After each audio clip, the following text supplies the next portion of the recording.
neti biso bato tozangi bamesa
numéro 1 ya commune Ngalema makasi ya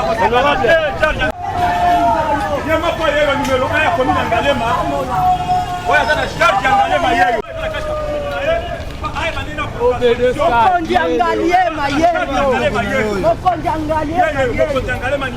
azotambola na bakawu na ye na bakombo na ye azotambola charge Ngalema yeyo okola mabele Ngalema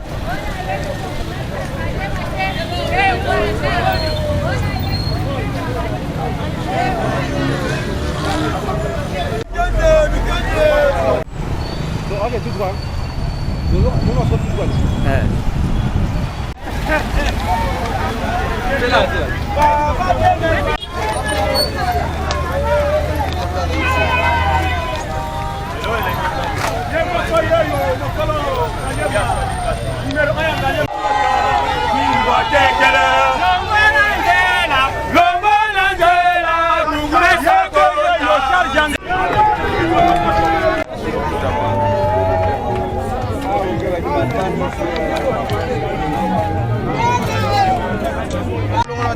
Et ça, il y a les boules.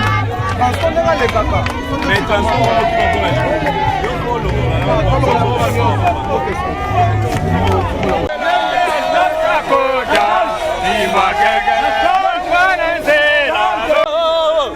voilà, c'est la foule.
Jangan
Viva! Viva! Bana Dieu merci, viva! Viva! Bana Ngaliema, viva! Viva! Bana Ipena, viva! Viva! Torobangi, Torobangisa! Torobangisa! Torobangisa! Lume! Mata mata! Wakoya! Wakoya! Ba jeune ya Ipene, ba mama ya Ipene, ba papa ya Ipene, mbote na bino! Mbote lisusu! Nalobaki totika makambo na maboko ya Nzambe. Nzambe yende moto azali oyo tolobi abatelaka, yende moto atiaka pe moto na ebonga, yende moto pe asukotaka na oreille ya président mpona chayo. Yango monaki balongo ebimaki tolobaki ke biso toza serein, totiki makambo nyonso na maboko ya Nzambe. Ye Nzambe oyo alingaki tozala awa, ye même nzambe akosala ke makambo ekende malamu yango toyokaki baordonnance ebimaki tomonaki ke mingi balongwaki na kati ya poste ya bourgmestre mais nzambe na chef de l'état na ngolu na bango nzambe asali grâce que chef de l'état a reconduire biso na tête ya commune ya Ngalema yango tolobi ke fo tobetela pati beto maboko tobetela maboko milolo aza mutu oyo ayokaka base aza mpe mutu oyo alandelaka mosala moto na moto azali kosala chef de l'état alobaki ke na Ngalema yo otikala wana abipolo otikala wana po ordonnance présente eza nini ebima yango alingi tosala mosala malamu mandat oyo chef apesi biso eza mandat oyo fo tozala plus proche ya population parce que toza na dernier virage mpona baélection 2023 et na 2023 toyebi ke fo topesa Fadji deuxième mandat po azwa kokokoswa eza bongo te eza bongo te biso toza balieutenant ya chef de l'état place tozali tozoreprésente chef de l'état yango nakiti awa mpo na nini nakiti awa premièrement parce que d'abord bayebisi nga makambo oyo etali embouteillage problème ya batracasserie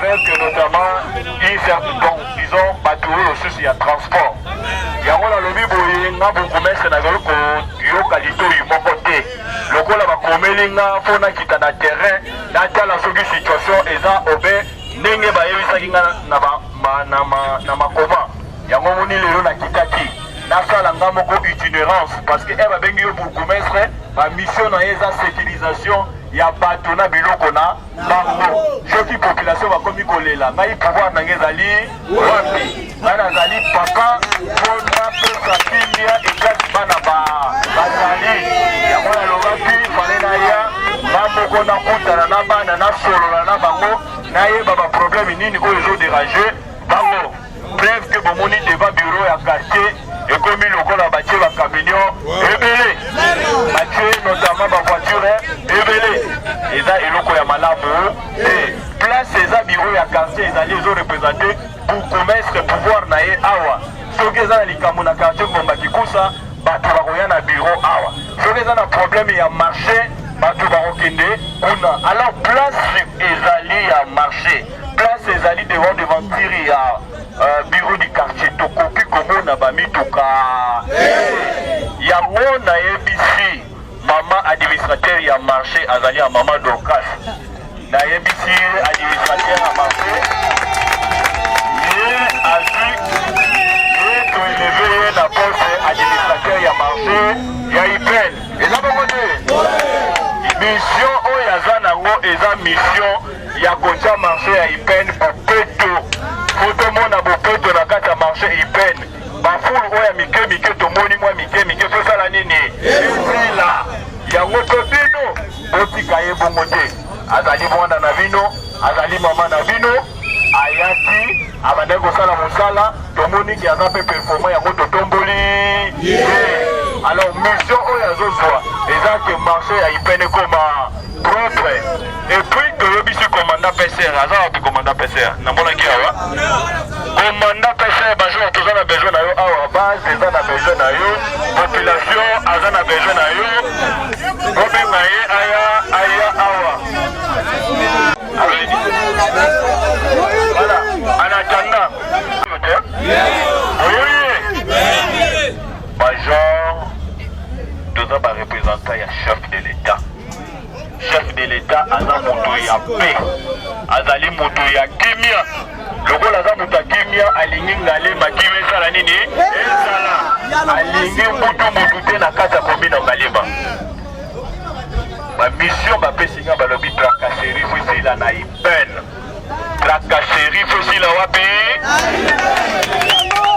alors eloko nga na koyebisa oke toza bakongolais po tozala na amour entre biso bacongolais baoyo baza bato ya montar baza mpe bacongolais bataximel mpe baza bacongolais ba moko mpe naza yo moko mpe ozali meme administration radio na chef de quartier bazaba nani alors surtout tout ça na bolingo ennemi akokota te moite moite kokota okomona kime korenye yango na sengio sala effort sala nga rapport dans la véhicule ndengeza liboso awa ce n'est pas bon devant le bureau du quartier là où ça représente le pouvoir du chef de l'état du gouverneur et du bourgmestre tokoki komona bakamia oyete eza nzela oyo marine bato nyonso baleki des sanctions mais il y aura d'abord la pédagogie parce que tozokende na bafete bato bakolinga bakende bakosomba biloko bambutillage kozala sikoyo soki biso tozwi badisposition te na makambo etali circulation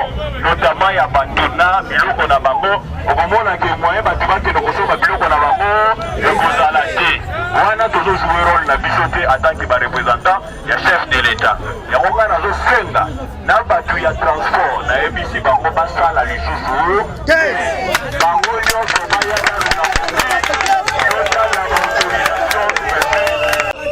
bana ipeno bana ipena nalobi boye boyokinga bien te bato ya transport basala lisusu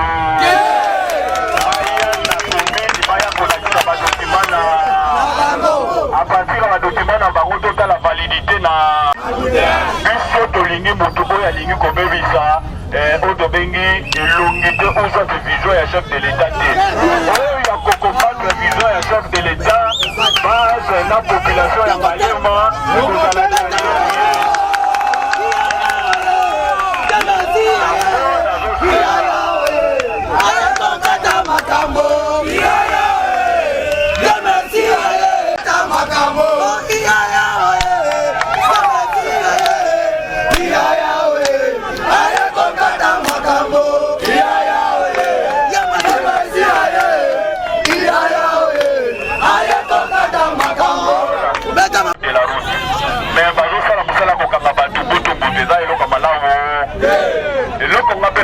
na bino peuple congolais mota taximen pour mesana pe ko respecter code de la route yango na kosenga ba responsable ya ba mota na ba responsable nyonso oyo ba association awa parlement debout ya ba association pour basala tuto kutana na bango parce que place tozo fanda ko qui mesala nini parce que bino personne bozo respecter code de la route de ezala pe bien déjà bongo de elokongala kosenga bino bosala effort bolongola image oyo bamoteur baza baza désordre te bato ya mota baza bato ya désordre te bazali bapere baza baresponsable yango comportement na bino so bomoni mutu bayebisa telema awa azokende telema kokanga nzela boyebisa ye comportement oyo ezobebisa vision ya chef de ozokombattre chef de ozokombattre biso moko peuple efutosala ni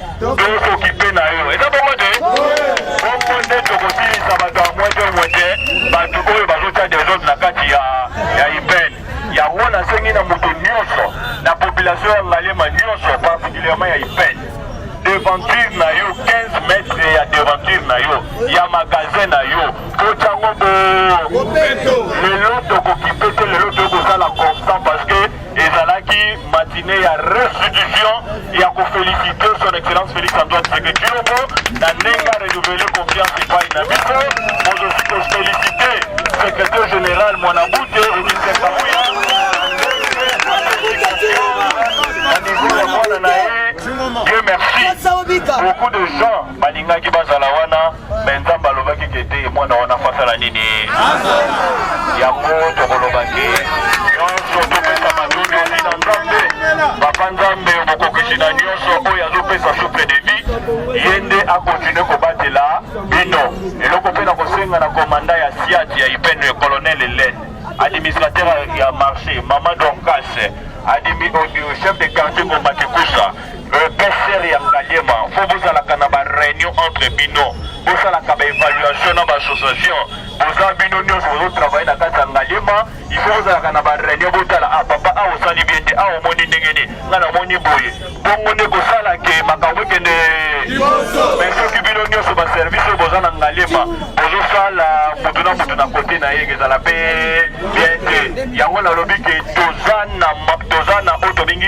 tokende na komba toza na komba oyo fo topesa chef de l'état majorité parlementaire, mais aussi chef à la réélie avec une majorité écrasante. Et d'abord, il y a beaucoup d'unions sur les abonnés pour la directement au travail. Et là, on a fait la bino pour la assainissement dans la Yemba, où il y a Ipen, na Ropo Ipen, awa na Marine, na liu comme on a sous baetai ya ba imondise, baetai ya imondise, ba véhicule oyo fosa na nini? Naza papa, nasala ka sanction bana moko te, natike na moto ta nazomona ndeti nazomona te. Mais jour na ko sanctionner nazonga ka sosima parce que nazala na moto na yoka ka rapport na yoki na vérifier na moko na kiti na terrain et puis na kozwa okano. Yango na lingi biso nyonso travailler ensemble pour na benga yema etonda etombwama. Et puis nazo lancer message na bato bazotia kuluna ba jeune. Na koyebisa bango loko moko. Kuluna yefesa ye loko moko na 50 ans 40 ans kosala kuluna. Yango nazoyebisa bino tozo lancer message campagne tokobanda otolobi ngalema tolingi kimia ngalema tolingi tolingi mobulu te na kati ya ngalema yango moni bajour oyo ezoya tokokita na kaluka na quartier punda tokokita wana des autres ezosalama entre les deux fractions ya bagangu wana tokobengisa bango tokosolola na banotable totala ndenge nini tokoki kotya pe entre bato wana bazobunda eza bongo te yango peso tofilisi wana tokokende Sangamamba na quartier Bumba localité ya Sangamamba tokokita kuna toyoki mwa lungunungu oyo fo bato bayeba te commune oyo le premier notable ya commune afandaka awa tozobenga Faci place mokonzi azofanda lungunungu ekokozala yango nazosenga bino mpe mobilisation tout azimit ndenge chef de l'état alobaki vigilance bomoni moto azoya kosala kuluna aza ye moko bino boza 100 personnes bokangi okoto lieu bomemie na la police moto moko te akoki koneutralize o kobangisa bato baza ebele baoyo bazosala babiloko wana baza kokie biso oza bamajoritaire bozoyoka ala bolongola pere omoni soki moto alingi osala bino makambo akokota kobanga na bino omoni moto alingi osala mabe bodenonse ye eza bongo te alors nalobi mingi epuis naza na makambo ebele na kondo kosala napesi bino merci mingi na nyonso oyo bosali nalobi ete soki mpe nazongi awa na ebonga oyo ya ngalema eza grâce ya bino base yango moto oyo azalaka reconnaissance me bapesaka ye mpe kotomba eza bongo te bino bosali mponga nazonga mpe awa bino base oyo boza toujours wana vigilance yango nasengi bino vigilance on esala nini econtinue vigilance esala nini mpona makambo malamu eza liboso parce que ngalema oyo tokogere yango biso ekezala nga moko te na kogere yango moke moto nyonso place ekomonana akogere voilà yango napesi bino matondi président Bernard mama administrateur pr ADC chef de quartier colonel Hélène l'association président scellé ya cellule Poutou donc bango nyonso na bamama ya wete napesi bino matondi mingi voilà nakosenga voilà ezine bende voilà yango nalobi boye mama oyo totie bino bopesa ye maboko ye moko akoka kosala eloko moko mais soki bino bopuye ye réussite ekezala ya biso alors botikala malamu nzambe abatela bino tokozonga susu. Bonjour monsieur le journaliste.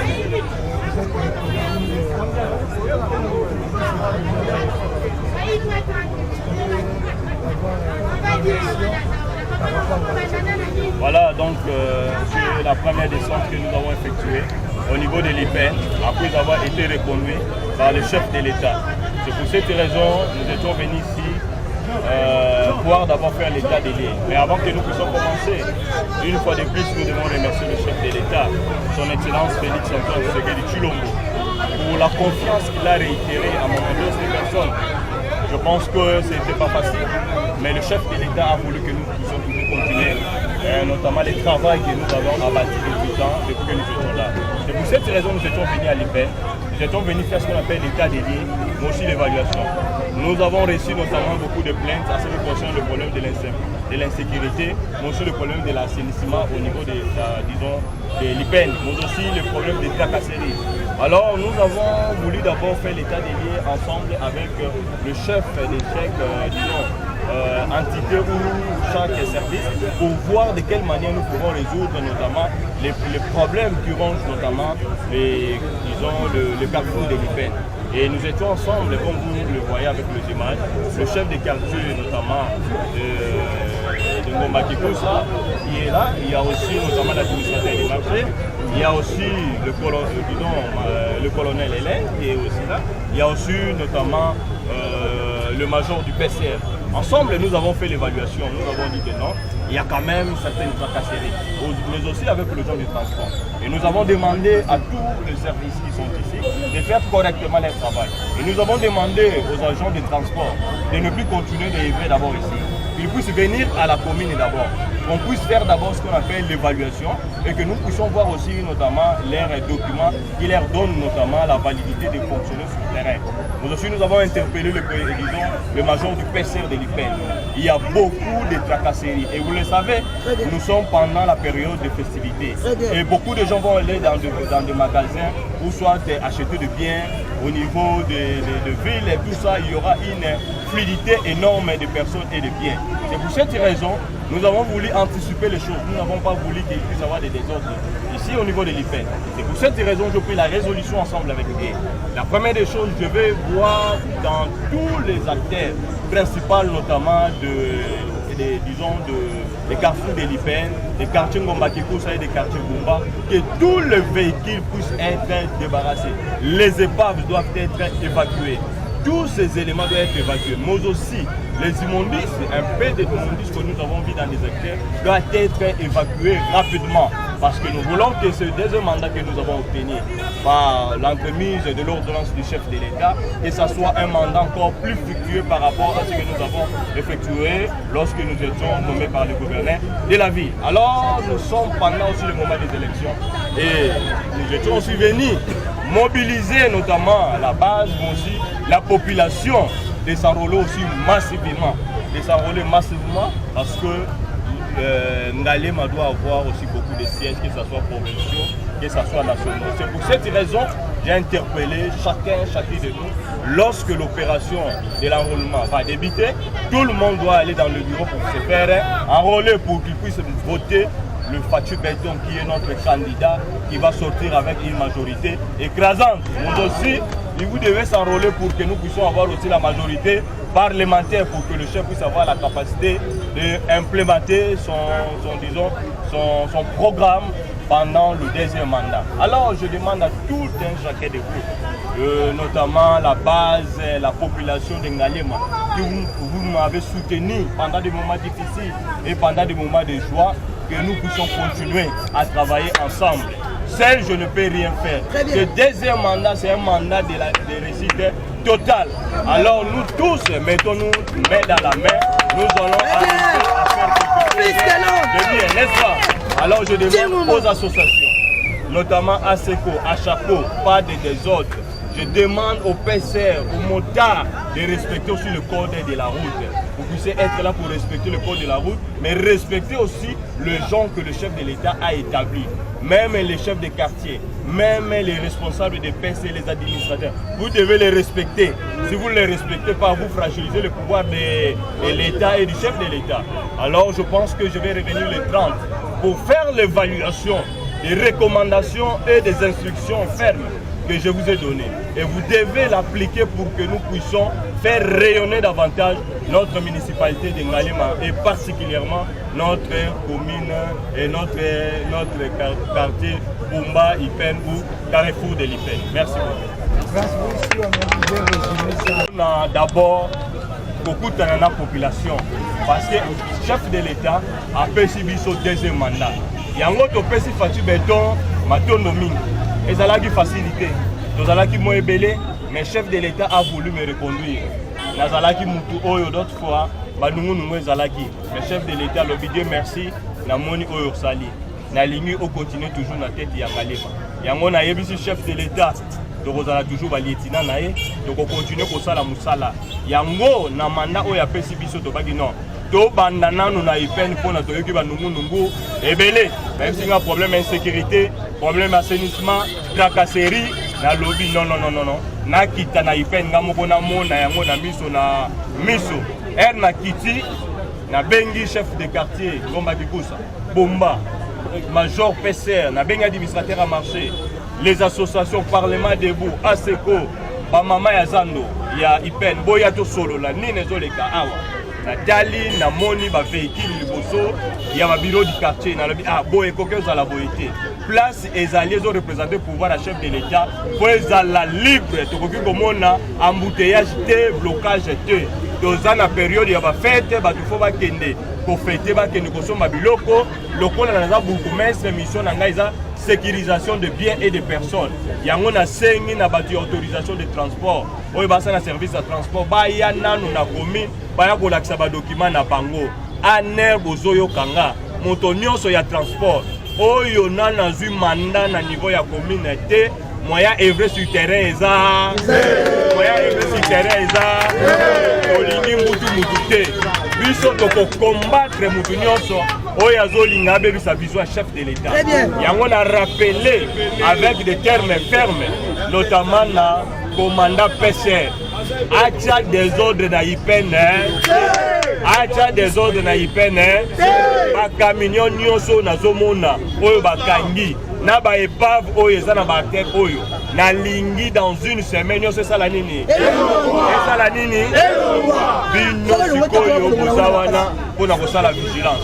Pour accompagner Badouana na kolongola misala. Na sengi population ya IPN. Na sengi bino ba taximen, ba motard pour respecter le code de la route. Moni motard alingi côté le mananzela pour na camion le komi passe. Bolongola ye bolo bakozo combattre chef de parce que chef de l'état a muta des ordres. Alors bino ba président ba association ba motard parlement debout ASECO ACHACO na kozela bino na bureau kokosenga audience tokokutana na bino totala ndenge nini tokoki ko résoudre ba problème oyo ezokipe secteur na bino mais na lingi te soki likambo esalami o batuti yo mbala moko o se rendre compte te. Il y a la justice qui est là, qui doit faire son travail. Otika ko se rendre compte bino moko. Na sali appel na ba jeune nyonso vigilance. Tozo ke na ba élection pour voyer ba photo pesa mokako soa fatu béton majorité parlementaire et puis abima na ba voix et pour na implémenter programme na ya gouvernement na deuxième mandat. Yango lobaki et te dire merci kitao yebisabana na ngai ngana za premier notable ya commune ya Ngalema makambo nyonso ezoleka awa na sali nini na yebi yango na yebisi commandant bino nyonso administrateur chef de l'état yebi bino même ici na bo kutana ete ma yebi bino abikendo yebisa ba lieutenant na nga pas se mobiliser pas s'enrôler massivement pas à la sur terrain pas à la mosala malamu pas longola insécurité pas à l'assainissement malamu yango mutu akote insécurité bosala nini bokanga ye bomema ye na la police na bongo te ba mama oyo bazoteka na wenze na banzela tolingi eloko wana te bolongwa na balabala bokende na kati ya marché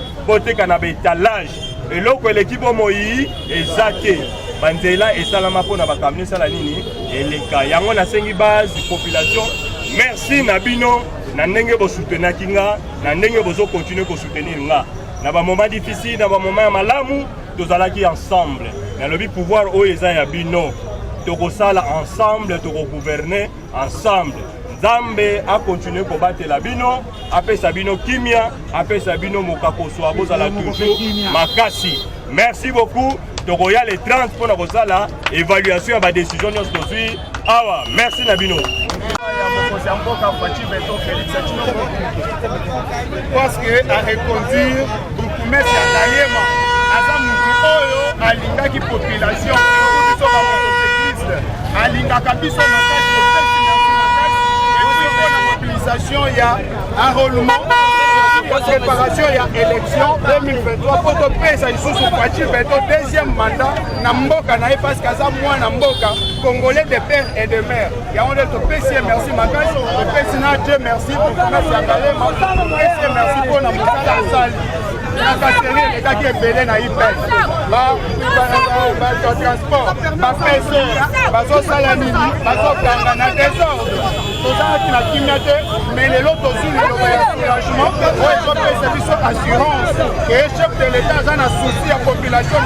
Il y a un atelier qui est pour appeler service assurance. Parce que l'espoir est qui m'a dit déjà, le monde a dit que nous avons délaissé, mais aujourd'hui, nous sommes à montagne à IPEL, nous sommes à Nangalema, aussi assurance et Mokonzi, Azana, nous sommes à monter Manaye. Il y a un de PC, merci beaucoup. Là, nous sommes journalistes, merci beaucoup.